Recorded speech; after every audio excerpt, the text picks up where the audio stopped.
Hi, this is Peter McGough of Muscular Development. I'm here with Marius Dohne, who's from South Africa, who's competing in the Orlando show this weekend. First of all, Marius, you sort of made a comeback last year, and I was one of your biggest supporters in saying I didn't think you'd get a fair deal. How do you look back on last year, the contests you did and the placings you got? You know what? Last year, this show was my debut after my retirement. So I'm coming back a full year of competing. I've changed my way of thinking in life. I've taken what God has given me, the second opportunity, and I've just taken it by the horns. And I competed the whole year. And it's just, to me, I lost like 3 years of the recuperation and being in that bad time, that bad space. And I came back and I competed for the full year. I mean, I did this show, I did the Brazil, then I did the Ferrigno, and then I did the Arnold again. Yeah. And now I'm going full swing again. So after this year's Brazil, I'll take a whole year off, and then I'll come back next year at the 2016 Arnold Classic in South Africa. Right. Yeah. And what was the drive? I mean, you were very, very ill. Looked like you wouldn't compete again. Life-threatening. How was that decision you came to say, I'm going to go back to what I love, I'm going to do back to what I do best? How did that come about? Coming back? Yeah. Your mindset to say, okay, I've had this crisis, but I still want to go on and be a professional bodybuilder. Look, I mean, for me, bodybuilding was my life. And when I lost that opportunity to do what I love, my life just took a toll, and it was bad. It was a bad time. It was a dark time.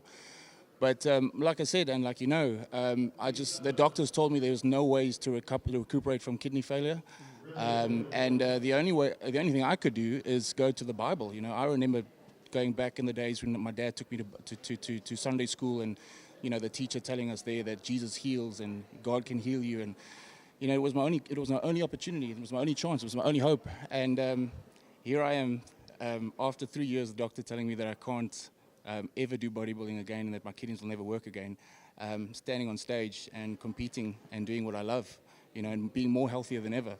And it was just that shift of focus of not focusing on the evil and the bad and the sickness, and just putting my emphasis and my trust in the Lord, and I got healed, and here we are today. But was there any thought at that time that, you've come through this crisis of an illness, bodybuilding, professional bodybuilding, all the things that you have to do, the high protein intake, the losing weight, the strenuous gym work, that maybe that I should just count my lucky stars and quit and say, I'll just go on with my life in a different direction? Yeah, of course. No, that was the main concern for the 3 years that was off.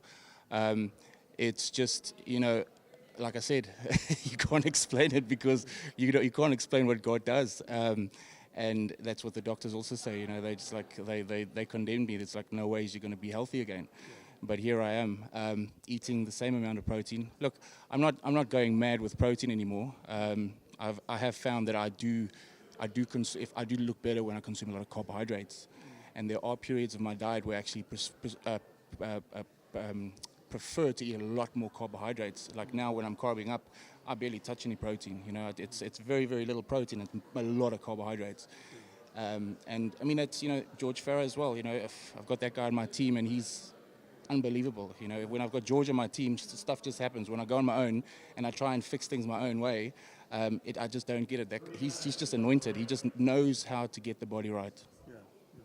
So tell me quickly.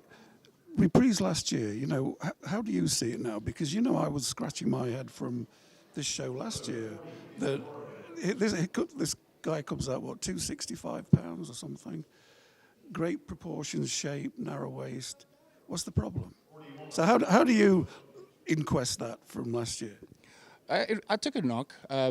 Last year there was a big learning curve last year, I looked at the photos last year of the Orlando, and to me, I was on par with the winner. I don't think I should have placed second or third, but I placed eighth. Yeah. So it was between me and the winner at that stage. In my personal opinion, I never get upset on the day of my placing. I always say the judges know what they're doing, and that's fair. It's always when you go back and you see the photos and you study the photos and you say, oh, you know what, I didn't get a good placing at this show. And it happened at Brazil. I was blessed to get that sixth place. sure, it was amazing to get the 6th place at Brazil.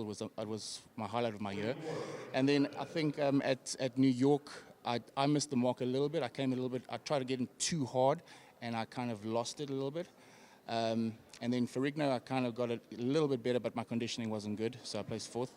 And then at the Arnold's this year, like I told you, I sent you that email, and I told you, listen, I'm rock hard, and I was there. I was shredded, like I've never been, and I just misplaced and mistimed a few things. And when I got on stage, I was just flat, and I was you know. But I think I don't think I'm as hard for this show as I was for the Arnold's, the morning of the Arnold's. But we'll still see. I mean, I'm still going to dry out overnight tonight. But you know, I think tomorrow is going to be a good show. I think tomorrow is going to be a good. It's going to be a good showing for me. I've worked on my proportions. I've worked on my legs a lot. I'm focusing a lot on symmetry as always. It's like my main thing and my main focus. And eventually, it's going to come to that point where everything just is going to work. You know, we had FIBO now, and with FIBO there was a week of bad eating. You know, we didn't plan for it. It just happened. My sponsors just flew me over there. It wasn't really planned correctly as it should have been, like a professionally. But we had a great time. FIBO was amazing.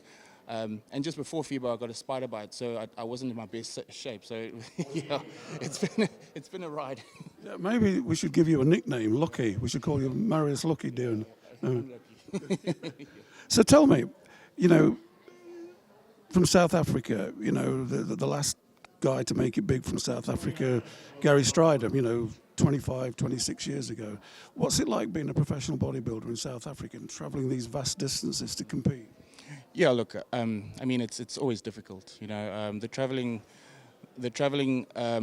takes its toll. But if you understand how water works, and if you understand how to get rid of the water, and now I've got my wife that travels with me every time we go, so it just makes things a little bit easier, you know. That's why I'm looking forward to Arnold's South Africa, because then you Americans are going to come to my hometown, and then we'll see who's going to hold some water. So, okay, the Arnold, you've just admitted you got it wrong in the end. Tell us what we should expect to see tomorrow. What is going to be right tomorrow? I'm hoping perfect. But I think I've got George, like I said. I spoke to George after the Arnold's last year. I mean, earlier this year. And he said to me, listen, don't try and do your own thing. Just come on board. Let's just do this. Let's just do it professionally and get a win and whatever. So yeah, George has been taking care of things, and you know what? It's when he takes care of things, it's just he just takes away all that stress and all that worry. And because I mean, I'm a coach myself. You know, I coach various South African champions and overseas champions and international champions. But when it comes to me, I overthink things. You know, and it's always like I always kind of counteract what the previous thought was, and that's where I get it wrong. Whereas when I just listen to George, and I just like he just sent me a simple text now and just said, do this and this and this. I'm like, that's it, and that is it exactly what it is. Don't overthink it. Just do what you have to do, you know. And it's at the end of the day, you know what? We all overthink things, and I'm one of them when it comes to myself. Bodybuilding is just about simplicity and logic thinking, which you can apply to other guys, but not to yourself. Yeah. Like I said, it's easy. Like I always like the guys that are under my wing in South Africa. They're the hardest clients in South Africa. They're the top 6 in SAs. I've got 6 South African champions, men and women, and they come in sliced, diced, you know. But when it comes to me, I'll always counteract the previous thought in what if situation scenarios. Whereas with George, it's just like simple, do this and this. I'm like, oh yeah, that just makes sense. Let's just do that, you know. Right, a final word to encapsulate your mindset going into the contest tomorrow. Just tell us what's in there. I'm feeling confident. I've got a confidence over me that I am very excited for tomorrow. I don't believe I'm as hard as I was for Arnold's, but like I said, I've still got to dry out. So let's see what happens. I think we're going to peak tomorrow. I'm definitely going to peak tomorrow. But like I said, I've got like this confidence about me that I think the proportions are right, the symmetry is right, and the condition is going to be maybe 100% to 90%. Let's see what happens. Well, all the best to you. Thanks for talking to us, and I'll be in your corner. You're always in my corner. Thank you so much. MD, see you later.